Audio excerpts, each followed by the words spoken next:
Bab 03. Pekerjaan Maya. Permisi Mbak, Anda diminta untuk ke tempat administrasi, kata seorang suster yang biasa merawat Alan. Baik Sus, Ryan sudah paham. Ini pasti perihal biaya rumah sakit. Tak banyak lagi uang yang tersisa di rekening tabungannya.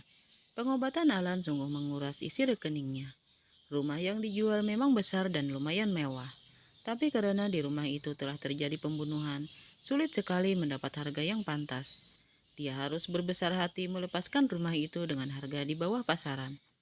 Tak ada pilihan lain. Dia butuh uang. Kesembuhan Alan adalah prioritasnya. Selain itu, Ryan juga tak sanggup tinggal di sana. Peristiwa itu membuat Ryan trauma dan takut masuk ke rumah yang dulu dia anggap sebagai istananya. Mbak Rain, ini biaya yang harus segera dilunasi dan diharapkan untuk menambah deposit. Petugas administrasi menyodorkan sebuah kertas padanya. Mata Rain membulat sempurna melihat nominal yang tertera di sana.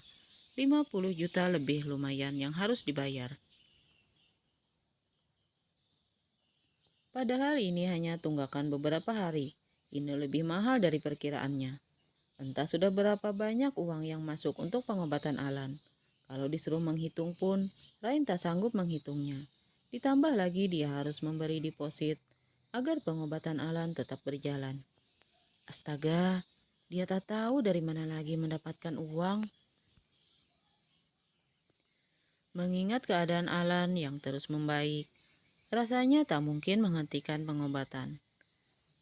Jalan satu-satunya hanyalah mencari uang agar pengobatannya tetap berjalan. Ryan menyerahkan kartu debitnya pada petugas. Untuk saat ini, dia memang masih ada uang. Tapi ke depannya, dia bingung harus mencari kemana. Pagi ini, Ryan merasa kurang enak badan. Mungkin karena tenaga dan pikiran terkuras habis untuk menangani masalah Alan dan ayahnya. Ryan hanya tiduran di ranjang kecil miliknya. Dia merindukan Gaza. Dia butuh Gaza saat ini. Andaikan ada Gaza di sampingnya, dia pasti tak akan setertekan ini. Setidaknya pria itu bisa mengurangi beban pikirannya. Tapi keputusannya sudah bulat untuk berpisah dengan Gaza. Tok tok tok. Dengan langkah malas, Ryan ke depan untuk membuka pintu. Ternyata yang datang adalah Maya. Ryan, gimana keadaanmu? Tanya Maya cemas. Mendengar Ryan sakit, gadis itu segera datang dengan membawa bubur ayam kesukaan Ryan. Sarapan dulu, Ryan. Maya memindahkan bubur yang dia beli tadi ke dalam piring. Dia juga membuatkan teh untuk Ryan. Walau tak ada selera, Ryan mencoba tetap makan. Dia ingat pesan ayahnya agar selalu menjaga kesehatan. Dia adalah tiang di keluarganya saat ini. Jika dia sakit, siapa yang akan menjaga Alan? Dan siapa yang akan menjadi penyemangat hidup ayahnya? Jadi, sekuat apapun angin menerpanya, dia harus tetap kokoh berdiri.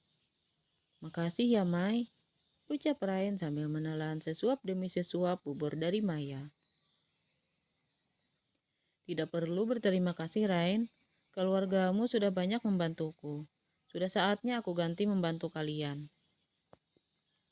Maya dulunya adalah pegawai di toko ayah Ryan. Karena Maya yang terbilang cerdas, ayah Ryan memberinya beasiswa untuk melanjutkan kuliah. Tapi semenjak Maya sudah bekerja di tempat lain, dengan gaji lumayan, Maya tidak mau lagi merepotkan keluarga Ryan. Dia mulai membiayai sendiri kuliahnya. Kemarin aku menjenguk Paman Teguh. Dia terlihat sangat kurus. Aku tak tega melihatnya. Maya memang menyayangi Teguh seperti ayahnya sendiri. Pria itulah yang dulu selalu menasehatinya dan menjadi penyemangat hidupnya. Tanpa dorongan dari Teguh, Maya tak mungkin melanjutkan kuliah. Aku lebih tak tega lagi, Mai. Ayahku yang sebelumnya adalah pahlawan bagi keluarga kami. Sekarang dia tak berdaya. Mata Ryan kembali memanas. Dadanya sesak. Sesaat kemudian, cairan bening meleleh dari sudut matanya. Yang sabar, Ryan. Pasti ada pelangi setelah hujan. Maya menghapus air mata Rain dengan ibu jarinya. Hujan ini sudah terlalu lama, Mai. Rasanya aku tak sanggup lagi untuk menunggu pelangi, sahut Rain sambil memegangi dadanya yang sesak. Cobaan ini terlalu berat baginya karena tragedi malam itu. Hidupnya berubah 180 derajat. Jangan bicara seperti itu. Kau masih punya aku, Rain. Aku akan membantu sebisa mungkin. Bagaimana dengan Gaza? Hubungan kalian baik-baik aja kan? Rain menggeleng pelan. Beberapa hari yang lalu, Tante Salma datang ke sini. Dia memohon padaku agar aku memutuskan pertunanganku dengan Gaza. Maya terkejut mendengarnya. Selama ini, yang dia tahu Tante Salma sangat menyayangi Rain. Rasanya mustahil wanita itu meminta Rain memutuskan pertunangannya dengan Gaza. Padahal, tanggal pernikahan mereka juga sudah ditentukan. Dan kau menyanggupinya? Rain menghela napas sambil menatap nanar bubur yang ada di hadapannya. Kalau ditanya sanggup, sebenarnya dia tak sanggup. Tapi dia juga tak mau egois. Benar kata Tante Salma. Nama baik keluarga mereka akan hancur jika pernikahan ini tetap terjadi. Aku tak ada pilihan lain, Mai. Aku juga tidak ingin, tapi aku tidak boleh egois. Ayah Gaza seorang pejabat. Tak mungkin bagi mereka berbesan dengan narapidana. Aku tak menyangkakan Tante Salma setega itu. Dia hanya ingin menyelamatkan nama baik keluarganya, Mai. Aku tak menyalahkan dia. Tapi tak harus dengan cara seperti ini, Rain. Kau dan Gaza saling mencintai. Rumah tangga tidak hanya dibangun dengan cinta, Mai. Masih banyak aspek lain yang menjadi pertimbangan. Aku akan mendukung semua keputusanmu, Rain. Maya memeluk Rain untuk memberinya dukungan. Terima kasih, Mai. Rain melanjutkan makan. Dia tak ingin larut dalam kesedihan karena Gaza. Ada Alan dan ayahnya yang lebih membutuhkannya. Bagaimana kondisi Alan sekarang? Sepertinya aku lupa memberitahumu. Perkembangan Alan sangat bagus. Dokter Purnomo bilang kemungkinan besar Alan akan segera sadar. Alhamdulillah, Rain. Akhirnya usahamu membuahkan hasil. Maya tersenyum senang. Kenapa kau tak terlihat bahagia, Rain? Maya melihat kesedihan di mata Rain. Aku bingung, Mai. Tabunganku sudah semakin menipis. Tapi pengobatan Alan masih harus berlanjut. Saat Alan sadar nanti, dia juga masih harus menjalani proses pemulihan yang tidak sebentar. Selain itu, biaya pengacara juga sangat mahal. Kau tahu kan, jika aku menyewa pengacara terbaik, aku hanya ingin memberikan keadilan untuk ayah. Rain berkata sambil terisak. Aku akan berusaha membantumu, Rain, walaupun mungkin tidak banyak. Rain menggeleng cepat. Kau sudah terlalu banyak membantu, Mai. Aku tak bisa lagi menerima bantuanmu. Rain tiba-tiba teringat tentang pekerjaan yang pernah dimintanya pada Maya. Bagaimana dengan pekerjaan itu, Mai? Kau sudah bicarakan dengan bosmu kan? Bagaimana aku bisa ikut bekerja denganmu kan? Aku sangat butuh pekerjaan, Mai. Desak Rain. Maya menelan ludahnya dengan susah payah. Maaf, Rain. Sepertinya tidak bisa.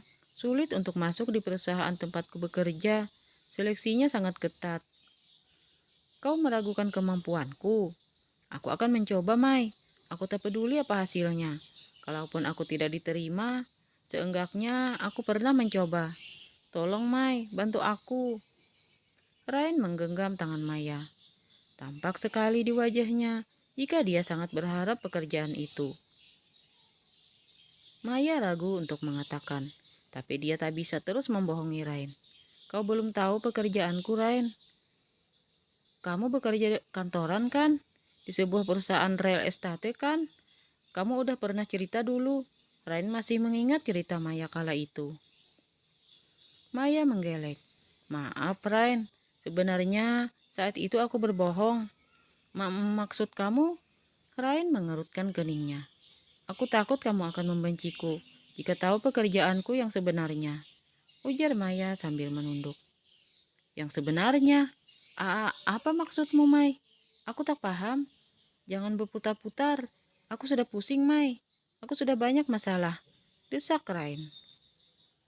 Aku, Maya menggigit bibir bawahnya sambil memejamkan mata. Berat sekali untuk mengatakan yang sebenarnya pada Rain. Karena konsekuensinya, Rain akan kecewa dan mungkin membencinya. Apa, Mai? Aku seorang mucikari. Rasanya seperti petir yang menggelegar. Mata Rain membulat sempurna. Mulutnya menganga saking kagetnya. Dia terus menggeleng karena tak percaya. Tidak, tidak, kau pasti bercanda kan? Tanya Rain sambil menatap kedua manik mata Maya. Aku tidak bercanda, Rain. Aku seorang mucikari. Tubuh Rain melemas. Mendengarnya, Maya tidak sedang bercanda. Dia bisa melihat kejujuran di matanya. Bersambung.